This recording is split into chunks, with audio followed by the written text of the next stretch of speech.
বিষয়ে সমর্থন প্রদান, গোয়েন্দা সংস্থা পরিচালনা, এনজিও, প্রোটোকল এবং অন্যান্য দাপ্তরিক দায়িত্ব পালন করে থাকে। গণভবনে প্রধানমন্ত্রী দলীয় নেতাকর্মী, পেশাজীবী, সিনিয়র নাগরিক, সামরিক কর্মকর্তা, কূটনীতিক সহ অন্যান্যদের সাথে ঈদের শুভেচ্ছা বিনিময় করেন। প্রতি ঈদে গণভবনের গেট সকাল 9টায় দর্শনার্থীদের জন্য খোলা হয়। ঈদের নামাজের পর দেশি বিদেশি সকল নাগরিক সারিবদ্ধভাবে তখন প্রধানমন্ত্রীর সাথে দেখা করার সুযোগ পান।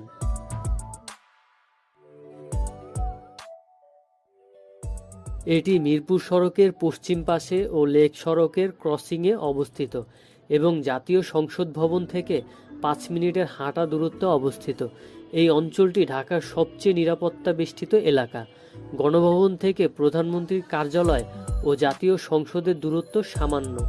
বাংলাদেশ সরকার শেখ হাসিনাকে গণভবনটি জাতির জনকের পরিবারের নিরাপত্তা আইন